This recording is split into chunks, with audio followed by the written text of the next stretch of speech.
Hi పిల్లలు. ఈరోజు నేను మీకొక చిట్టి చిలకమ్మ కథ వినిపిస్తాను. శ్రద్ధగా వినండి.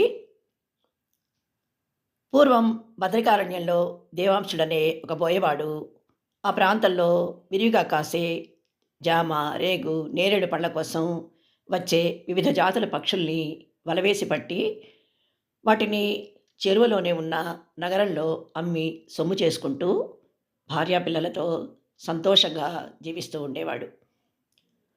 అతడి నైపుణ్యం గురించి విని పక్షి ప్రేమికుడైన ఆ దేశపు మహారాజు తన ఆస్థానానికి పిలిపించి, బదరికారణ్యానికి పలుకులు నేర్చిన పంచవన్నెల రామచిలుకలు తరచుగా ఆహారం కోసం వలస వస్తుంటాయని తెలిసింది.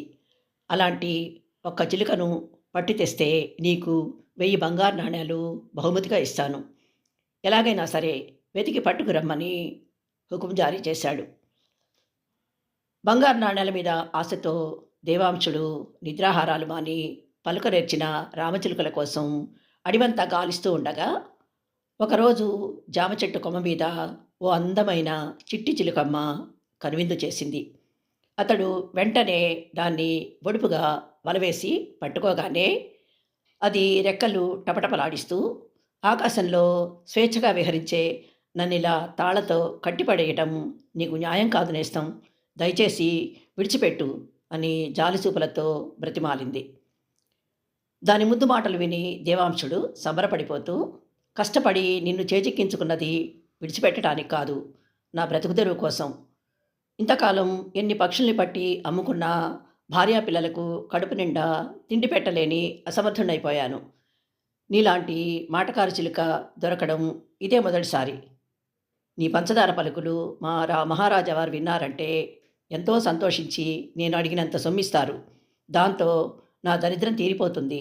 అంతేకాదు, నువ్వు అడవిలో కాయా కసురు వెతుక్కునే శ్రమ లేకుండా అంతఃపురంలో కోరిన తిండి తింటూ బంగారు పంజరంలో దర్జాగా బతకొచ్చంటూ అది ఎంత గింజుకున్నా పట్టించుకోకుండా రాజుగారికి అప్పగించి, ప్రభు, ఈ చిలుకమ్మ భలే మాటకారి, బోల్డని కబుర్లు చెప్తుంది.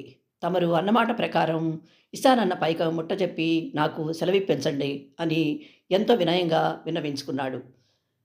రాజుగారు అనుమానంగా చూస్తూ, ముందు దీని చేత మాట్లాడించు, నువ్వు చెప్పింది నిజమైతే కోరినంత ధనం ఇస్తాను అని చెప్పాడు. దేవాంశుడు హుషారుగా తలూపి దాన్ని చేతిలోకి తీసుకొని రెక్కల్ని నిమురుతూ, చిలకమ్మ, మహారాజు గారికి వందనాలు చెప్పి నీకిష్టమైన పలహారాలు పెట్టమని అడుగు.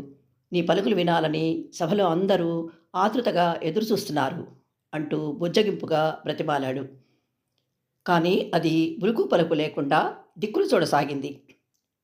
అతడు ఎంత బెదిరించి భయపెట్టినా దాని నోటి నుంచి ఒక్క మాట కూడా రాకపోయేసరికి రాజుగారు కోపంతో, మాటలే రాని మూగముద్దును అంటగట్టి నన్నే మోసగించాలని చూసిన ఇతన్ని చెరసాలలో బంధించమని భటులను ఆదేశించాడు.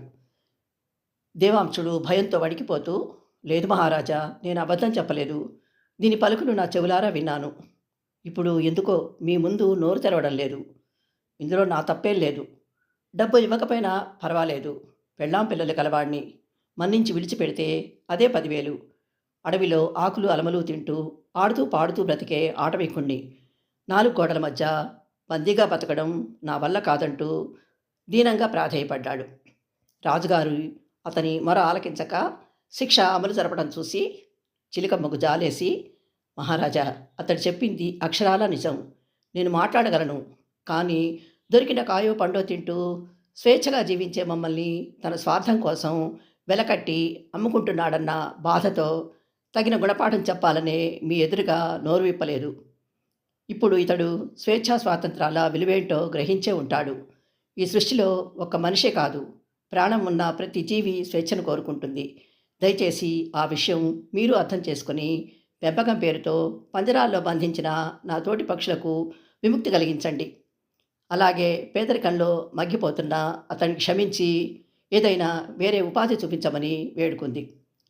చిలకమ్మ మాటలు విన్న రాజుగారు తన తప్పుకు ప్రాయశ్చిత్తంగా పెంపుడు పక్షులన్నింటినీ తక్షణమే విడుదల చేసి దేవాంశుడికి 1000 నాణేలతో పాటు కోటగుమ్మానికి కాపలాదారుగా నియమించాడు.